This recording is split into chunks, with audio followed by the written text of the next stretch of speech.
திருக்குலமே இயேசுவின் அரியணையே எழுவோம் ஒரு மனதாய் கூடி தொழுவோம் புகழ் பலியாய் அன்பின் திருக்குலமே இயேசுவின் அரியணையே எழுவோம் ஒரு மனதாய் கூடி தொழுவோம் புகழ் பலியாய் இறைக்குலமே எழுவோம் இறையரசை அமைப்போம் மறையுடலாய் வருவோம் தீர்த்தெழுவோம் இறைக்குலமே எழுவோம் இறையரசை அமைப்போம் மறையுடலாய் வருவோம் திருப்பலியில் இணைவோம். தந்தை மகன் தூயாவியாரின் பெயராலே நம் ஆண்டவராகிய இயேசு கிறிஸ்துவின் அருளும் கடவுளின் அன்பும் தூயாவியாரின் நட்புறவும் உங்கள் அனைவரோடும் இருப்பதாக. ஆன்மாவோடும் இருப்பதாக. உயர்ந்த அரியணையில் வீற்றிருக்கும் ஒரு மனிதரை கண்டேன், அவருடைய ஆட்சியின் பெயர் என்றும் உள்ளதாகும் என எண்ணற்ற வானதூதர் ஒன்றாக பாடி அவரை ஆராதிக்கின்றனர். அன்பு சகோதர சகோதரிகளே, தூய மறை நிகழ்வுகளை கொண்டாட நாம் தகுதி பெறும் பொருட்டு நம் பாவங்களை ஏற்றுக்கொள்வோம். உள்ளம் நொறுங்கி வருந்துவோரை நலமாக்க அனுப்ப பெற்ற ஆண்டவரே இரக்கமாயிரும். ஆண்டவரே இரக்கமாயிரும். பாவிகளை தேடி வந்த கிறிஸ்துவே இரக்கமாயிரும். கிறிஸ்துவே இரக்கமாயிரும். எங்களுக்காக தந்தையிடம் தொடர்ந்து பரிந்து பேசுகின்ற ஆண்டவரே இரக்கமாயிரும். ஆண்டவரே இரக்கமாயிரும். எல்லாம் வல்ல இறைவன் நம்மீது இரக்கம் வைத்து நம் பாவங்களை மன்னித்து நமக்கு நிலை வாழ்வை அருள்வாராக. ஆமென். மன்றாடுவோமாக.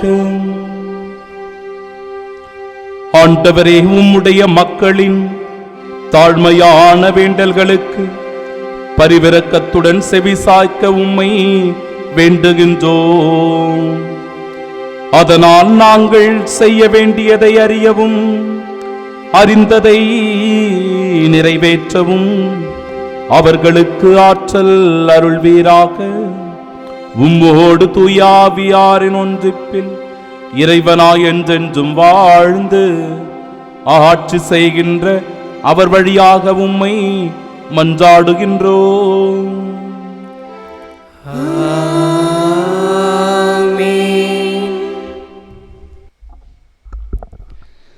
அன்னா மலடியாக இருந்ததால் அவருடைய சக்கலத்தி அவரை எள்ளி நகைத்து வந்தார். சாமுவேல் முதல் நூலிலிருந்து வாசகம். அதிகாரம் 1, இறை வார்த்தைகள் 1 முதல் 8 முடிய. எப்ராயிம் மலைநாட்டை சார்ந்த ராமாதியம் சோப்பிமில் எல்கானா என்ற ஒருவர் இருந்தார். இவர் எப்ராமியை சார்ந்த சூப்பின் மகனான தோக்கூவின் மைந்தனான எலிகூப்பின் புதல்வனான எரோகாமின் மகன். அவருக்கு அன்னா பென்னினா என்ற 2 மனைவியர் இருந்தனர். பென்னினாவுக்கு குழந்தைகள் இருந்தனர், அன்னாவுக்கோ குழந்தைகள் இல்லை. எல்கானா ஆண்டுதோறும் சீலோவில் படைகளின் ஆண்டவரை வழிபடவும் அவருக்கு பலி செலுத்தவும் தம் நகரிலிருந்து சென்று வருவார். அங்கே ஆண்டவரின் குருவான ஏலியின் 2 புதல்வர்கள் ஒப்பினியும் பினகாசும் இருந்தனர். எல்கானா தாம் பலி செலுத்திய நாளில் தம் மனைவி பென்னினாவுக்கும் அவளுடைய புதல்வர் புதல்வியர் அனைவருக்கும் பங்கு கொடுப்பதுண்டு. அன்னாவின் மீது அவர் அன்பு கொண்டிருந்தும் அவருக்கு ஒரே பங்கை தான் அளித்தார். ஏனெனில் ஆண்டவர் அவரை மலடியாக்கி இருந்தார். ஆண்டவர் அவரை மலடியாக்கி இருந்ததால் அவருடைய சக்கலத்தி அவரை துன்புறுத்தி வதைத்தாள்.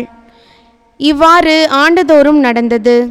அவர் ஆண்டவரின் இல்லம் வந்தபோதெல்லாம் அவள் அவரை துன்புறுத்துவாள். அன்னா உண்ணாமல் அழுவார். அப்போது அவர் கணவர் எல்கானா அவரை நோக்கி, அன்னா, நீ ஏன் அழுகிறாய்? நீ ஏன் உண்ணவில்லை? நீ ஏன் மன வருத்தம் அடைகிறாய்? நான் உனக்கு 10 புதல்வரை விட மேலானவன் அன்றோ என்பார். ஆண்டவரின் அருள்வாக்கு. இறைவனுக்கு நன்றி. பதிலுரை பாடல் பல்லவி. ஆண்டவரே, நான் உமக்கு நன்றி பலி செலுத்துவேன். ஆண்டவரே, நான் உமக்கு நன்றி பலி செலுத்துவேன். ஆண்டவர் எனக்கு செய்த எல்லா நன்மைகளுக்காகவும் நான் அவருக்கு என்ன கைமாறு செய்வேன்? மீட்பின் கிண்ணத்தை கையில் எடுத்து ஆண்டவரது பெயரை தொழுவேன். பல்லவி. ஆண்டவரே, நான் உமக்கு நன்றி பலி செலுத்துவேன். இதோ ஆண்டவருடைய மக்கள் அனைவரின் முன்னிலையில் அவருக்கு என் பொருத்தனைகளை நிறைவேற்றுவேன். நான் உமக்கு நன்றி பலி செலுத்துவேன். ஆண்டவராகிய உம் பெயரை தொழுவேன். பல்லவி. ஆண்டவரே, நான் உமக்கு நன்றி பலி செலுத்துவேன். இப்பொழுதே உம் மக்கள் அனைவரின் முன்னிலையில் ஆண்டவரே, உமக்கு என் பொருத்தனைகளை நிறைவேற்றுவேன்.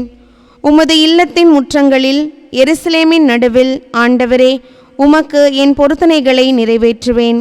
பல்லவி. ஆண்டவரே, நான் உமக்கு நன்றி பலி செலுத்துவேன்.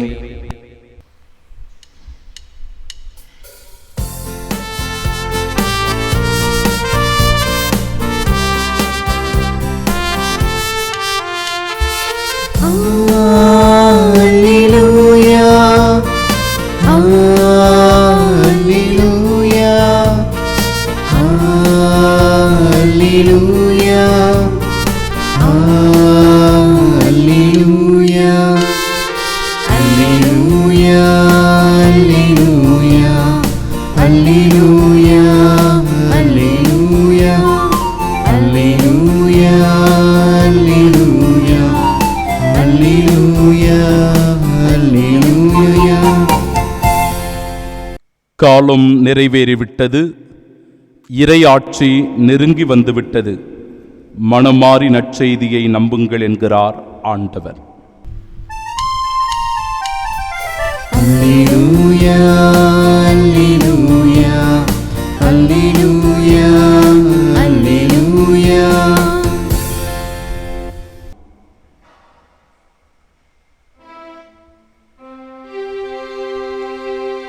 ஆண்டவர் உங்களோடு இருப்பாராக.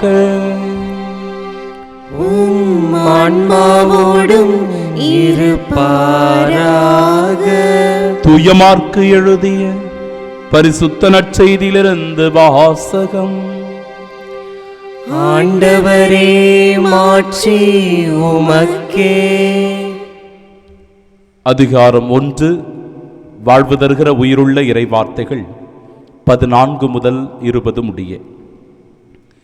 அக்காலத்தில் யோவான் கைது செய்யப்பட்ட பின் கடவுளின் நற்செய்தியை பறைசாற்றிக் கொண்டே இயேசு கலிலேயாவிற்கு வந்தார். காலம் நிறைவேறிவிட்டது. இறையாட்சி நெருங்கி வந்துவிட்டது. மனம் மாறி நற்செய்தியை நம்புங்கள் என்று அவர் கூறினார். அவர் கலிலேய கடலோரமாய் சென்றபோது சீமோனையும் அவர் சகோதரரான அந்திரேயாவையும் கண்டார். மீனவர்களான அவர்கள் கடலில் வலை வீசிக் கொண்டிருந்தார்கள். இயேசு அவர்களை பார்த்து, என் பின்னே வாருங்கள், நான் உங்களை மனிதரை பிடிப்பவராக்குவேன் என்றார். உடனே அவர்கள் வலைகளை விட்டுவிட்டு அவரை பின்பற்றினார்கள்.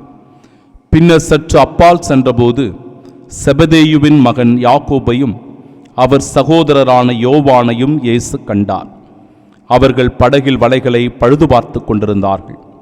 உடனே இயேசு அவர்களையும் அழைத்தார். அவர்களும் தங்கள் தந்தை செபதேயுவை கூலி ஆள்களோடு படகில் விட்டுவிட்டு அவர் பின் சென்றார்கள்.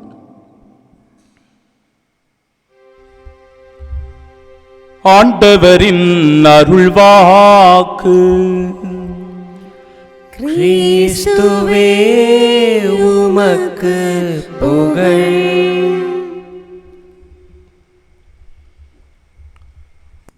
ஒரு குடும்ப வாழ்வின் யதார்த்தத்தை விளக்குகின்ற நிகழ்வானது இன்றைய முதல் வாசகத்திலே கொடுக்கப்பட்டது.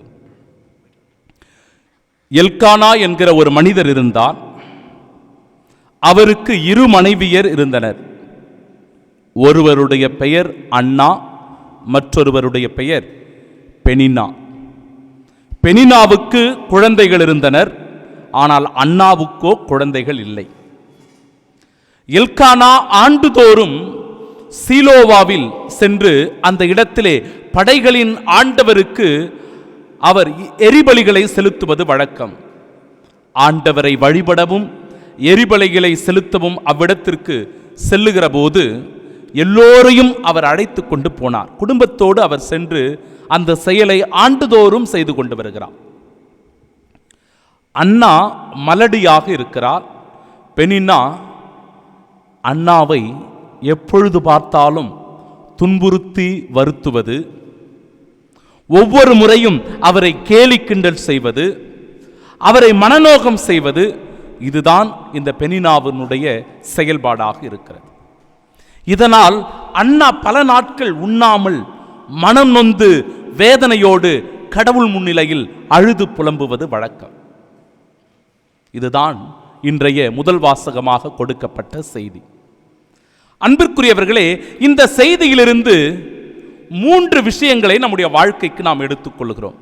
1, ஒரே குடும்பத்தில் வாழ்கிறவர்கள் ஒரு பக்கம் மகிழ்ச்சியோடு இருக்கிறார்கள், மற்றொரு பக்கம் துக்கத்தையும் வேதனையையும் வலியையும் அனுபவித்துக் கொண்டிருக்கிறார்கள். பெனின்னா தன்னுடைய பிள்ளைகளோடு கணவனோடு மகிழ்ச்சியோடு இருக்கிறார், ஒரே குடும்பத்தை சார்ந்த பெண். அதே குடும்பத்தில் வாழ்ந்து கொண்டிருக்கிற அன்னாவோ மனவேதனையோடு வலியோடு வாழ்ந்து கொண்டிருக்கிறார். ஒரே குடும்பம்தான், ஒரு பக்கம் மகிழ்ச்சி, மற்றொரு பக்கம் துயரம். 2வது செய்தி, இருப்பவர் இல்லாதவரை பார்த்து கேலி கிண்டல் செய்வது. கடவுள் பெனின்னாவுக்கு குழந்தை பாக்கியத்தை கொடுத்தார், அன்னாவுக்கோ அந்த பாக்கியம் இல்லை. ஆனாலும் தன்னிடம் இருக்கிறது என்பதனால் இல்லாத ஒருவரை பார்த்து கேலி கிண்டல் செய்வது, நகைப்பது, அவரை புண்படுத்துவது, மனநோகம் செய்வது என்பது மிகவும் வருந்தத்தக்க செயலாக இந்த இடத்திலே காணப்படுகிறது. இவற்றை நாம் சிந்தித்து பார்க்க வேண்டும்.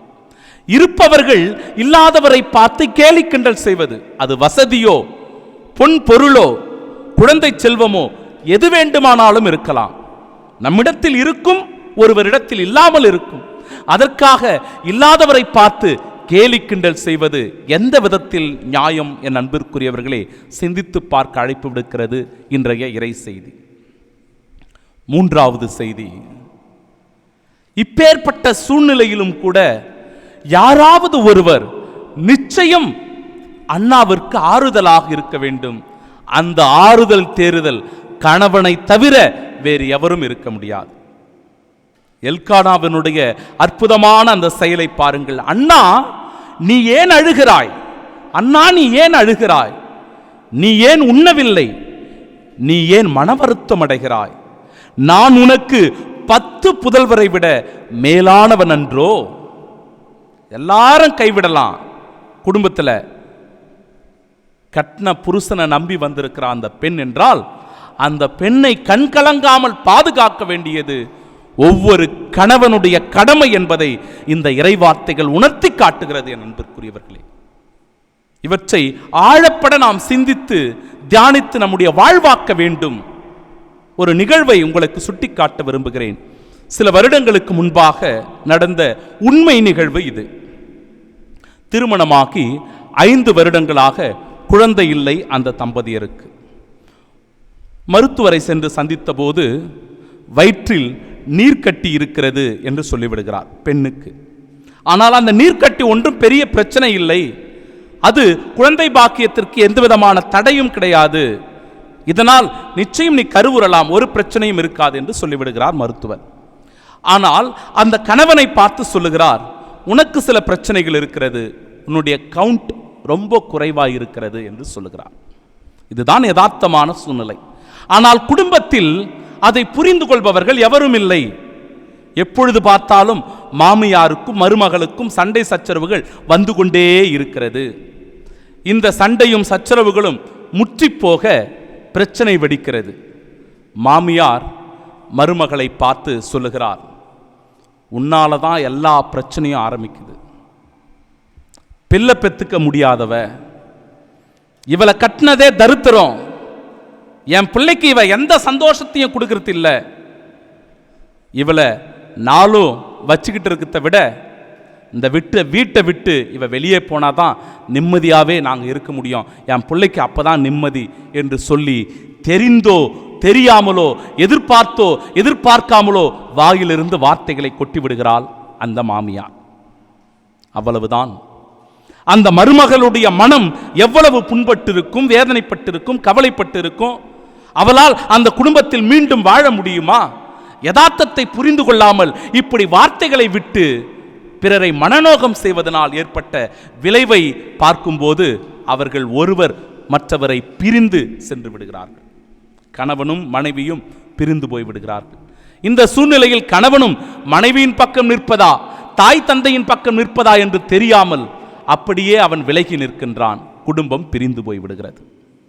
ஆம் அன்பிற்குரியவர்களே, இப்படிப்பட்ட குடும்பங்கள் இன்றைக்கு நிறையவே இருக்கிறது. சரியாக புரிந்து கொள்ளாத நிலை. கொஞ்சம் பொறுமை வேண்டும். நிச்சயம் ஆண்டவர் நமக்காக செய்வார் என்கிற காத்திருப்பு, நம்பிக்கை, விசுவாசம் என்பது ஒவ்வொருவருக்கும் அவசியம். என் அன்பிற்குரியவர்களே, 7 வருடமாகலாம், 10 வருடமாகலாம், 15 வருடம் ஆகி கூட குழந்தை பாக்கியத்தோடு இருக்கிறவர்கள் இந்த உலகத்தில் இல்லாமலா இருக்கிறார்கள்? அவர்கள் எல்லோரும் கடவுளுடைய அருளால் குழந்தை பாக்கியத்தை பெற்ற சாட்சிகள் அல்லவா? அவர்களை பார்த்தாவது நாம் கொஞ்சம் பொறுமையோடு காத்திருக்க வேண்டிய அவசியம் இருக்கிறது அல்லவா?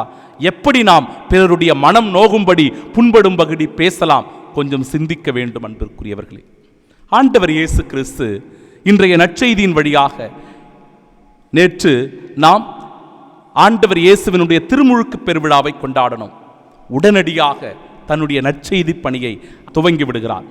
காலம் நிறைவேறிவிட்டது, இறையாட்சி நெருங்கி வந்து விட்டது, மனம் மாறி நற்செய்தியை நம்புங்கள் என்று சொல்லி நற்செய்தி முழக்கத்தை அவர் துவங்கி விடுகிறார். இறையாட்சி பணியை, விண்ணரசு பணியை இந்த உலகத்திலே கட்டி அமைக்க தன்னுடைய பணியை மிக வேகமாக அவர் செயல்படுத்த ஆரம்பிக்கிறார். இதற்காக சீடர்களை அவர் தேர்ந்து கொள்வதையும் பார்க்கிறோம். சீமோனும் அந்திரேயாவும் கடலிலே வலை வீசிக் கொண்டிருக்கிறார்கள். என்னை பின்பற்றி வாருங்கள், நான் உங்களை மனிதரை பிடிப்பவராக்குவேன் என்று சொல்லுகிறார். செபதேயுவின் மக்கள் யாக்கோப்பும் யோவானும் வலைகளை பழுது பார்த்து கொண்டிருக்கிறார்கள். என்னை பின்பற்றி வாருங்கள் என்று சொன்னவுடனே அனைத்தையும் விட்டுவிட்டு இயேசு கிறிஸ்துவை பின்பற்றி வந்தார்கள். இறை ஆட்சியை கட்டி எழுப்ப, விண்ணரசை இந்த உலகத்திலே கட்டி எழுப்ப. ஆம் அன்பிற்குரியவர்களே, இயேசுவின் சாட்சிகளாக நாமும் வாழ வேண்டும் என்றால் ஒருவர் மற்றவரை புரிந்து கொண்டு நேசித்து அன்பு செய்து வாழும்போதுதான் அந்த இறையாட்சியை நம்முடைய குடும்பங்களிலே கட்டி எழுப்ப முடியும்.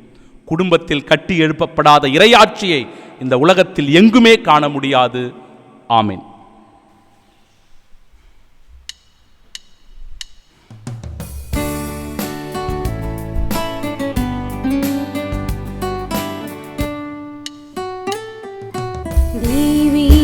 பலியில் உறவாடும் தெய்வமே,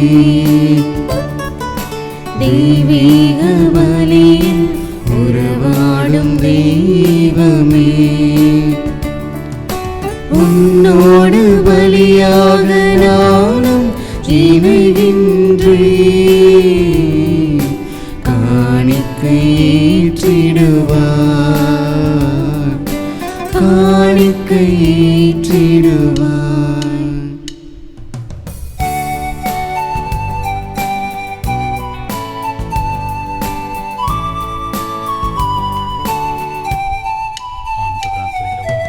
வேதம் சொன்ன வழியெல்லாம் என் தேவன் தந்த காணிக்கை, வேதம் சொன்ன வழியெல்லாம் என் தேவன் தந்த காணிக்கை, ஆதன் படைத்த கனியெல்லாம் என் தேவன் தந்த காணிக்கை. இந்த நிலையில் எந்தன் வாழ்வை காணிக்கை தந்தேன் மலர் பாதம், தெய்வீக பலியில் உறவாடும் தெய்வமே.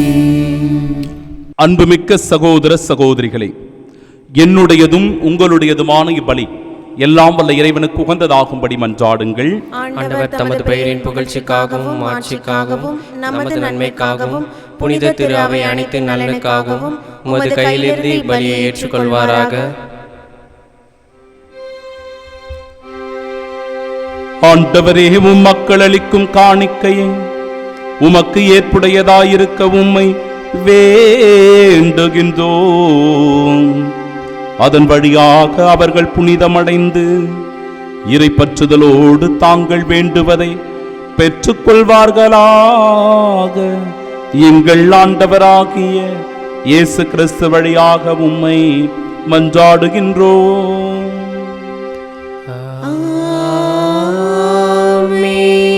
ஆண்டவர் உங்களோடு இருப்பாராக. ஆன்மாவோடும் இருப்பாராக. இதயங்களை மேலே எழுப்புங்கள். ஆண்டவரிடம் எழுப்பியுள்ளோம். நம் இறைவனாகிய ஆண்டவருக்கு நன்றி கூறுவோம். அது தகுதியும் நீதியும் ஆனதே. ஆண்டவரே, தூயவரான தந்தையே, என்றுமுள்ள எல்லாம் வல்ல இறைவா, என்னாலும் எவ்விடத்திலும் நாங்கள் உமக்கு நன்றி செலுத்துவது மெய்யாகவே தகுதியும் நீதியுமாகும், எங்கள் கடமையும் மீட்புக்குரிய செயலுமாகும். ஏனெனில் எங்கள் புகழுரை உமக்கு தேவை என்று, ஆயினும் நாங்கள் உமக்கு நன்றி செலுத்துவது உமது அருட்கொடையாலேயே. நாங்கள் உம்மை புகழ்ந்துரைப்பது உமது மாட்சியை மிகுதுபடுத்தாது எனினும் எங்கள் ஆண்டவராகிய கிறிஸ்து வழியாக நாங்கள் மீட்படைய பயன்படுகின்றது. ஆகவே வானகத் தூதர் திரளோடு ஒன்று சேர்ந்து நாங்களும் உம்மை புகழ்ந்தேத்தி மகிழ்ச்சியுடன் அறிக்கையிட்டு சொல்லுவதாவது: தூயவர் தூயவர் தூயவர் வான்படைகளின் கடவுளாம் ஆண்டவர், விண்ணகமும் மண்ணகமும் உமது மாட்சியால் நிறைந்துள்ளன. உன்னதங்களிலே ஓசன்னா. ஆண்டவர் பெயரால் வருகிறவர் ஆசி பெற்றவர். உன்னதங்களிலே ஓசன்னா. ஆண்டவரே, நீர் மெய்யாகவே தூயவர், தூய்மை அனைத்திற்கும் ஊற்று. ஆகவே உம்முடைய ஆவியை பொழிந்து இக்காணிக்கைகளை தூய்மைப்படுத்த உம்மை வேண்டுகின்றோம். இவ்வாறு எங்கள் ஆண்டவர் இயேசு கிறிஸ்துவின் உடலும் இரத்தமுமாக எங்களுக்கு இவை மாறுவனவாக. அவர் பாடுபட உளம் கனிந்து தம்மை கையளித்த போது அப்பத்தை எடுத்து நன்றி செலுத்தி அதை பிட்டு தம் சீடர்களுக்கு அளித்து அவர் கூறியதாவது: அனைவரும் இதிலிருந்து பெற்று உண்ணுங்கள், ஏனெனில் இது உங்களுக்காக கையளிக்கப்படும் என் உடல்.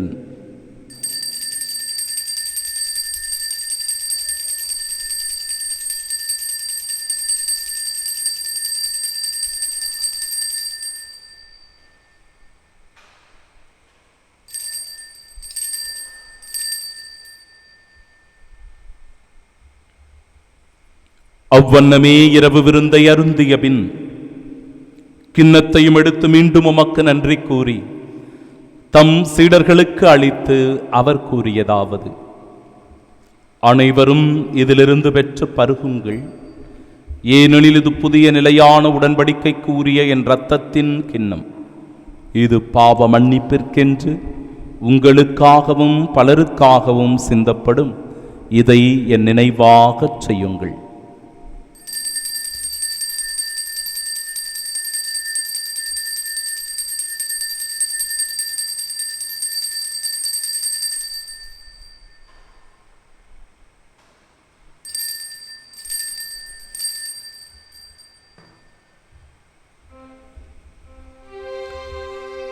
நம்பிக்கையின் மறைபொருள்.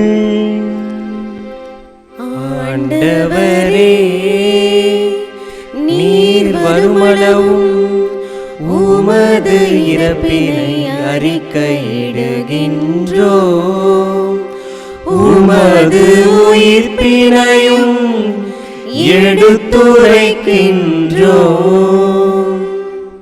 ஆகவே ஆண்டவரே, நாங்கள் கிறிஸ்துவின் இறப்பினையும் மீட்பினையும் நினைவு கூர்ந்து வாழ்வு தருகிற இந்த அப்பத்தையும் எங்கள் வாழ்விற்கு மீட்பினை அளிக்கும் இக்கிண்ணத்தையும் ஒப்புக் கொடுக்கிறோம். உம் திருமுனின்று கூடியம் புரிய தகுந்தவர்களாக எங்களை ஏற்றுக்கொண்டீர். எனவே உமக்கு நன்றி செலுத்துகிறோம். மேலும் கிறிஸ்துவின் உடலிலும் இரத்தத்திலும் பங்கு கொள்ளும் எங்களை தூய ஆவியார் ஒன்று சேர்க்க வேண்டுமென உம்மை தாழ்மையுடன் மன்றாடுகிறோம். ஆண்டவரே, உலகெங்கு பரவியிருக்கும் அது திரு அவை நினைவு கூர்ந்தருளும். எங்கள் திருத்தந்தை பிரான்சிஸ், எங்கள் பேராயர் ஜார்ஜ் அந்தோனிசாமி, எல்லா திருநிலையினர் ஆகிய அனைவரோடும் அது திரு அவை அன்பில் நிறைவு பெறச் செய்தருளும். தந்தையே, உயிர்த்தெழும் எதிர்நோக்குடன் துயில் கொள்ளும் எங்கள் சகோதர சகோதரிகளையும் இறந்தோர் அனைவரையும் இரக்கத்துடன் நினைவு கூர்ந்தும் அது திருமுக ஒளியின் ஏற்றருளும். எங்கள் அனைவர் மீதும் இரக்கமாயிரும்.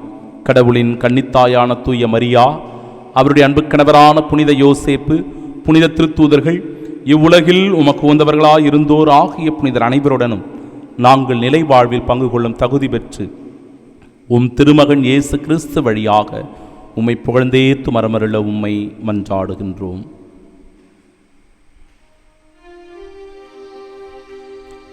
இவர் வழியாக இவரோடு இவரில் எல்லாம் வல்ல இறைவனாகிய தந்தையே, தூயாவியாரின் ஒன்றிப்பில் எல்லா புகழும் ஆட்சியும் என்றென்றும் உமக்கு உரியதே.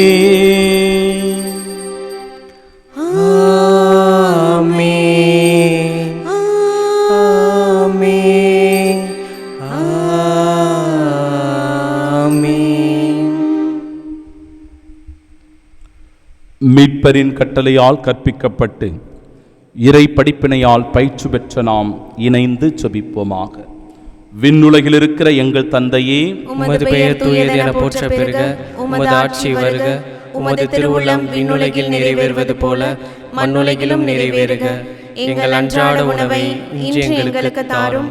எங்களுக்கு எதிராக குற்றம் செய்வோரை நாங்கள் மன்னிப்பது போல எங்கள் குற்றங்களை மன்னியும். எங்களை சோதனைக்கு உட்படுத்தாதேயும், தீமையிலிருந்து எங்களை விடுவித்தருளும். ஆண்டவரே, தீமை அனைத்திலுமிருந்தும் எங்களை விடுவித்து எங்கள் வாழ்நாளில் அமைதியை கனிவுடன் அருளுமை மன்றாடுகிறோம். உமது இரக்கத்தின் உதவியால் நாங்கள் பாவத்திலிருந்து எப்பொழுதும் விடுதலை பெற்று யாதொரு கலக்கமுமின்றி நலமோடு வாழ்வோமாக. நாங்கள் எதிர்நோக்கியிருக்கும் பேரின்பத்திற்காகவும் மீட்பராகிய இயேசு கிறிஸ்துவின் வருகைக்காகவும் காத்திருக்கின்றோம். ஏனெனில் ஆட்சியும் வல்லமையும் மாட்சியும் என்றென்றும் உமதே. ஆண்டவரே இயேசு கிறிஸ்துவே, அமைதியை உங்களுக்கு விட்டுச் செல்கிறேன், என் அமைதியையே உங்களுக்கு அளிக்கிறேன் என்றும் திருத்தூதர்களுக்கு மொழிந்தீரே. எங்கள் பாவங்களை பாராமல் உமது திரு அவையின் நம்பிக்கையை கண்ணோக்கி உமது திருவுளத்திற்கேற்ப அதற்கு அமைதியும் ஒற்றுமையும் அளித்தருள்வீராக. என்றென்றும் வாழ்ந்து ஆட்சி செய்கின்றவர் நீரே. ஆமென். ஆண்டவருடைய அமைதி உங்கள் அனைவரோடும் என்றும் இருப்பதாக. ஆன்மாவோடும் இருப்பதாக. நம் ஆண்டவர் இயேசு கிறிஸ்து தருகிற அமைதியை ஒருவர் மற்றவரோடு மகிழ்ச்சியோடு பகிர்ந்து கொள்வோம். சமாதானம்.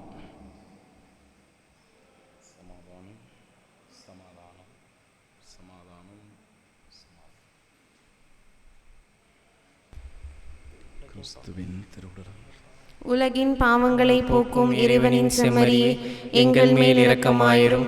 உலகின் பாவங்களை போக்கும் இறைவனின் செம்மறியே, எங்கள் மேல் இரக்கமாயிரும். உலகின் பாவங்களை போக்கும் இறைவனின் செம்மறியே, எங்களுக்கு அமைதியை அளித்தருளும்.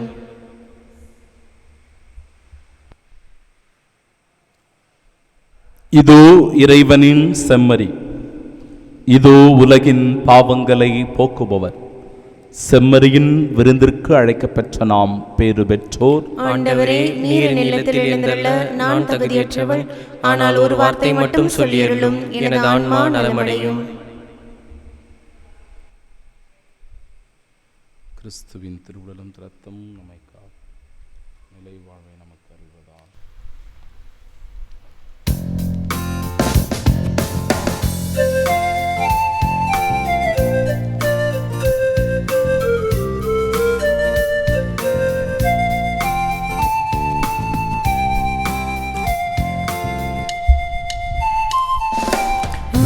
வீரந்தாக நிறைவாவா, மனம் மகிழ்ந்திட வாழ்க்கை நிறைவேவா.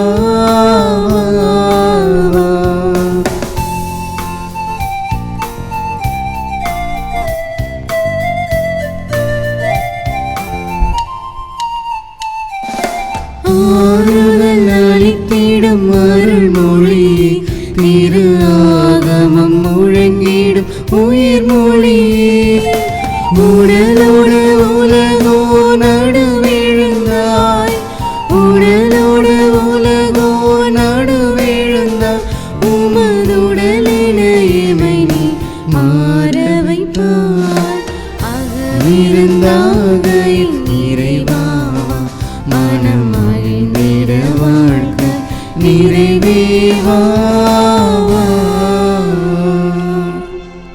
திருவிருந்துக்கு பின் ஜெபம். கிறிஸ்துவின் ஆன்மாவே என்னை புனிதமாக்கும், கிறிஸ்துவின் திருவுடலே என்னை மீட்டருளும், கிறிஸ்துவின் திரு ரத்தமே எனக்கு எழுச்சியூட்டும், கிறிஸ்துவின் விழாவின் தண்ணீரே என்னை கழுவிடுமே, கிறிஸ்துவின் பாடுகளே என்னை தேய்ச்சிடுமே, ஓ நல்ல இயேசுவே எனக்கு செவிசாயும், உம் திருக்காயங்களுள் என்னை மறைத்தருளும், உம்மிடமிருந்து என்னை பிரிய விடாதே, தீய பகைவரிடமிருந்து என்னை காத்தருளும், எனது இறப்பின் வேளையில் என்னை அழைத்தருளும், உம்மிடம் வர எனக்கு கட்டளையிட்டருளும், புனிதர்களோடு எக்காலம் உம்மை புகழ செய்யும். ஆமென். குருக்களுக்கான ஜெபம். விண்ணகத் தந்தையே, நித்திய முதல் குருவாகிய உம் திருமகனின் முகத்தை நோக்கி அவரின் பொருட்டு உமது குருக்களின் மேல் இரக்கமாயிரும். குருத்துவ அழைப்பின் அருளை அவர்கள் நன்கு உணரச் செய்தருளும். அழகை அவர்களை வெற்றி கொள்ளாதிருக்கும் பொருட்டு அவர்களை உமது அரவணைப்பில் காத்தருளும். ஓ இயேசுவே, சோதனையில் வேதனையுறும் குருக்களுக்காகவும் தனிமையில் வாடும் குருக்களுக்காகவும் மரணப்படுக்கையில் இருக்கும் குருக்களுக்காகவும் இறைஞ்சுகிறேன். எனக்கு திருமுழுக்களித்த குருவுக்காகவும் எனக்கு பலமுறை பாவ பொறுத்தல் அளித்த குருவுக்காகவும் என் துணையுடன் திருப்பலி நிறைவேற்றி எனக்கு உம் திருவுடலையும் குருதியையும் அளித்த அனைத்து குருக்களுக்காகவும் இறைவா உம்மை மன்றாடுகின்றேன். ஓ இயேசுவே, எல்லா குருக்களையும் உமது அன்பின் அரவணைப்பில் காத்து அவர்களுக்கு தேவையான ஆசீரையும் அவர்கள் என்றென்றும் தங்கள் அழைத்தலில் நிலைத்திருக்கும் அருளையும் பொழிந்தருள வேண்டுமென்று உம்மை மன்றாடுகின்றோம். ஆமீன். ஆண்டவரே, வாழ்வு தரும் ஊற்று உம்மிடமே உள்ளது. உமது ஒளியில் யாமும் ஒளியை காண்போம். மன்றாடுவோமாக. எல்லாம் வல்ல இறைவா, உம்மை பணிவுடன் வேண்டுகின்றோம். அதனால் உம் அருளடையாளங்களால் புத்துயிர் பெற்ற நாங்கள் உமக்கு ஏற்புடைய வாழ்வால் பணிபுரிய கனிவுடன் எங்களுக்கு அருள்வீராக. எங்கள் ஆண்டவராகிய இயேசு கிறிஸ்து வழியாக உம்மை மன்றாடுகின்றோம்.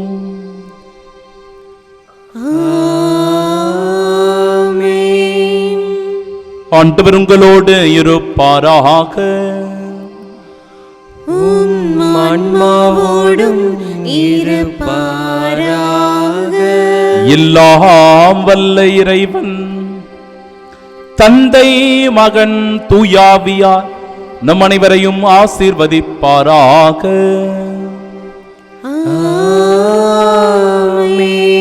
கடவுளுக்கு கீழ்ப்படிந்து ஒருவர் மற்றவரை மதித்து வாழ சென்று வாழுவோம். வாழ்க்கை பழி தொடரட்டும். இறைவனுக்கு நன்றி.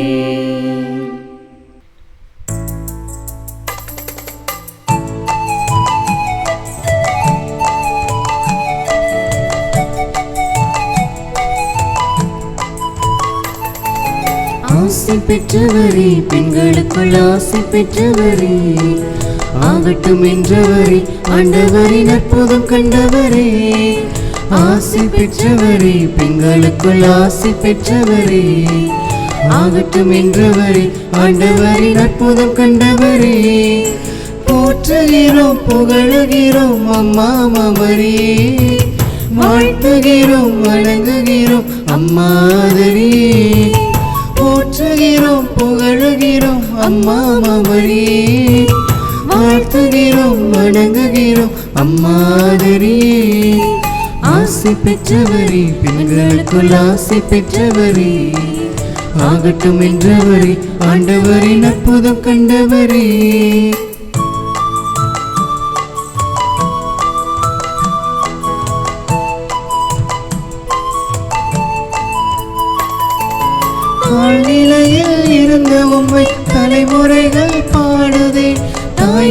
பேறு பெற்றதால் தரணி வாழுதே. தாழ்நிலையில் இருந்த உம்மை தலைமுறைகள் பாடுதே. தாய்மை பேறு பெற்றதால் தரணி வாழுதே. அம்மா தரணி வாழுதே. ஆசை பெற்றவரே, பெண்களுக்குள் ஆசை பெற்றவரே, ஆகட்டும் என்றவரே, ஆண்டவரின் அற்புதம் கண்டவரே. ஆசை பெற்றவரே, பெண்களுக்குள் ஆசை பெற்றவரே, ஆகட்டும் என்றவரே, ஆண்டவரின் அற்புதம் கண்டவரே.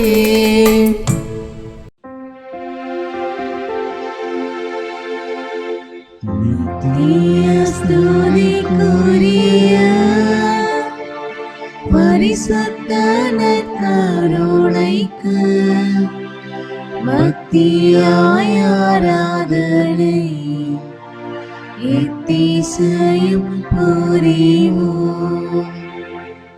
இயேசுவின் மதுரமான திருஹதயமே, எங்கள் சிநேகமாயிரும். மரியாளின் மாசற்ற இருதயமே, எங்கள் ரட்சணியமாயிரும். சகல புனிதர்களே, எங்களுக்காக வேண்டிக் கொள்ளுங்கள். இரக்கத்தின் ஆண்டவரே, எங்கள் மேல் இரக்கமாயிரும். நற்கருணை நாதரே, எங்களோடு தங்கும் ஆண்டவரே, அச்சிஷ்ட சிலுவை அடையாளத்தினாலே எங்கள் சத்துருக்களமிருந்து எங்களை ரட்சித்துக் கொள்ளும் எங்கள் சர்வேஸ்வரா, பிதா, சுதன், பரிசுத்த ஆவியின் பெயராலே ஆமென்.